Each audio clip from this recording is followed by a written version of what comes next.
Hey everyone, Clayton speaking. Another update video on IDICBeer's Mantarch on jetbike. So if you don't know, the reason it's called a Mantarch is because it's going to have the mantle of the laughing god. So with that in mind, funnily enough, I didn't know that before I started painting it. But I guess with the Geiger-esque style skull and biomech tendrils, it's sort of taken on its a harlequin sort of a feel.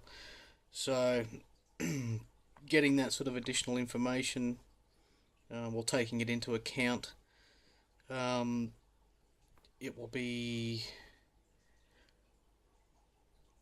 probably harlequin-esque, I guess you could say.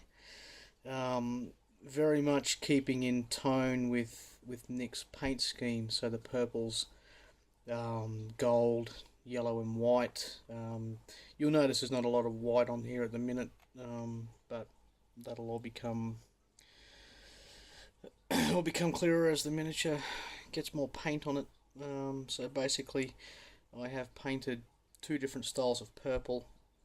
The darker purple, just to give it that more of a that sort of darker feel as you see it sort of coming towards, or as you're looking at it on the battlefield. And then I got it to change colour. So as you move the miniature, the purples change. Hopefully the camera can pick that up. I've done the engines. I've done the OSL and the glowing effect on the engines, both the intake. Let me see if I can get this somehow in the light. Yeah, somehow. Friggin' probably not. Jesus. Nah. But anyway. Oh, there we go. That's probably better.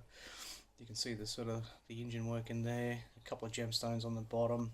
There'll be a lot of glowing blues. All this yellow in there obviously needs to be done.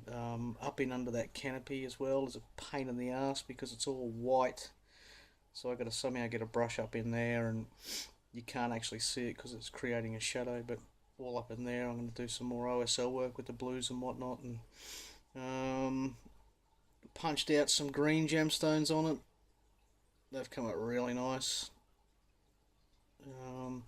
Got a lot more work to do on the biomech on those jet engines. The seat is done. I've done that in black to sort of separate the miniature, for want of a better term. It's more of it's like an artistic sort of a thing that you do to break up lines and change focal points. So once the rider goes on to the seat, it'll become evident why I've painted it black.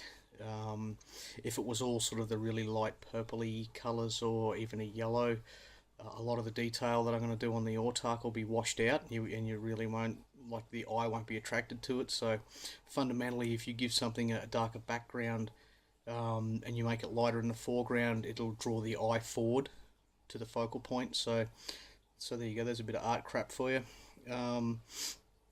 Yeah, I've done some little gold, shining gold highlighting, edge highlighting, just on the winglets here, also on the weapons. But I mean, they're all going to be washed and highlighted and cut back down. I've done the pedals. You'll notice a little bit of glue here and there as well. That Nick actually had this guy glued on, so I had to pop him off to do what I wanted to do, as I said in the last video. So once he's all stuck back on there, you'll never notice those glue bits. So that's pretty much it, guys. I've done a heap more shading and highlighting. You'll see those bold white lines. I'm actually going to cut them back in and make them a little bit more cloudy. They're going to be not as hard edge. I've been looking at it thinking, yeah, the hard edge is pretty cool, but it's kind of annoying me a little bit. So, you know, in typical Clayton style, I'm going to change it halfway through. So that's it, guys. That's pretty much where I'm up to. Yeah, I'm happy with it. But as long as Nick's happy with it, that's the main thing. So yeah, it's all coming along pretty sweet. There's not much left to do on the jet bike now, and then I've got this guy. Finish him off. I'm not going to tell anyone, not going to tell any of you what the paint scheme will be for him yet, because whilst I do know, I don't want to say anything. I don't want to ruin the surprise for Nick. So there we are, looking sweet. I've just noticed that that's off center a little bit as well, but that's cool. I'm just gonna cut that back in a little bit. I can get a shadow. Ooh, get a shadow in here, and where that's curved, I've got to bring that curve back down in here, so it's gonna cut that back in and just make it centralized again. But again, that's something that happens when you're doing some freehand.